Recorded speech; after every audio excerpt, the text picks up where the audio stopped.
गोवा म्हणजे समुद्र, गोवा म्हणजे माडाची झाडं, गोवा म्हणजे इफ्फी, गोवा म्हणजे कार्निवल, गोवा म्हणजे शिमगोत्सव आणि गोवा म्हणजे गणेशोत्सव.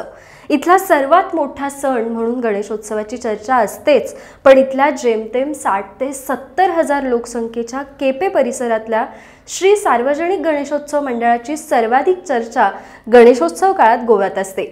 1-2 लाख नव्हे तर तब्बल 2.5 कोटींच्या बक्षिसांमुळे हे मंडळ गोव्यात चर्चेत असतं. याच मंडळाची गोष्ट जाणून घेऊयात पुढच्या काही मिनिटात. 1988 मध्ये केपेमध्ये डॉक्टर उमेश नेत्रावळकर, राहुल पेरेरा, प्रदीप शिरवईकर, स्वर्गीय प्रमोद फळदेसाई, मधुकर फळदेसाई, खगीद्र हेगडे देसाई, रिमिडिओ रिबेलो असेच गप्पा मारत बसले होते. डॉक्टर नेत्रावळकर यांनी एकत्र मोठा गणपती बसवूया असा विचार मांडला. या विचारावर सगळ्यांचं एकमत झालं आणि गणपतीची लगबग सुरू झाली. सार्वजनिक श्री गणेशोत्सव मंडळ नावानं मंडळाची स्थापना झाली. 51 रुपये सभासद फी भरून काही सभासद झाले. पहिल्याच वर्षी दणक्यात गणपती करायचा म्हणून सगळे कामाला लागले. मंडळाच्या माध्यमातून सर्वधर्म सहिष्णुतेचा संदेश जावा म्हणून राहुल परेरांनी स्वखर्चाने पहिल्याच वर्षी गणपतीची मूर्ती आणली. उत्सव जल्लोषात संपन्न झाला. पुढच्या वर्षी त्याच जोमानं गणेशोत्सव साजरा झाला. 1991 मध्ये 51 रुपयांचे महाप्रसाद देणगी कूपन घेण्यास सुरुवात झाली. लोकांचा सहभाग वाढावा, सर्वांनी एकत्र यावं म्हणून स्वर्गीय प्रमोद फळदेसाई यांनी स्वखर्चाने कायनेटिकची होंडा बक्षीस म्हणून दिली आणि तिथून पुढं बक्षिसांची ही मालिका सुरू झाली. ती आज गोव्यातील सर्वात मोठी बक्षीस देणारी गणेशोत्सव लॉटरी अशी याची ख्याती वाढली आहे.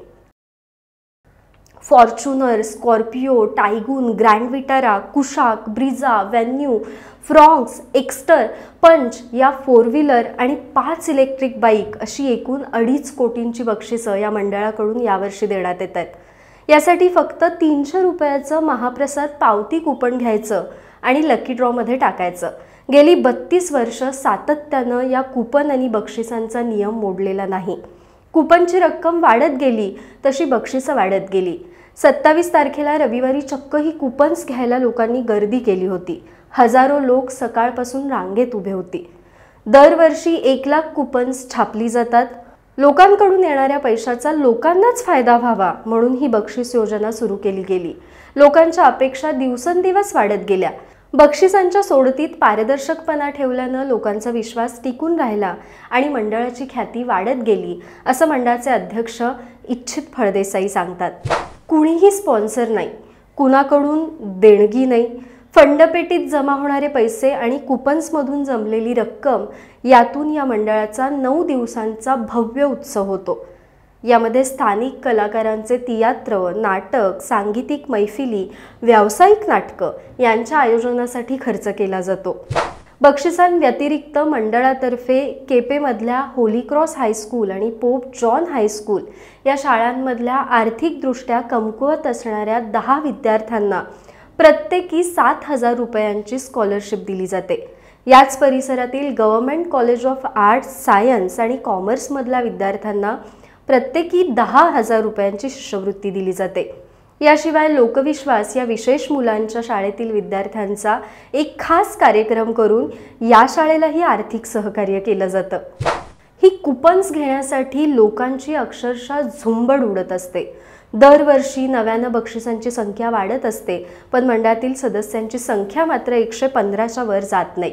कोणताही नवा सभासद मंडळात घेतला जात नाही. कुणाचं देहांत झालं तर त्यांचा वारस नवा सभासद होतो असा मंडळाचा नियम आहे. तर या भरमसाठ बक्षिसांच्यामुळे वर्षानुवर्ष चर्चेत असणाऱ्या केपेच्या या लॉटरीची गोष्ट तुम्हाला कशी वाटली आम्हाला नक्की कळवा आणि आमचं YouTube चॅनेल नक्की सबस्क्राईब करा.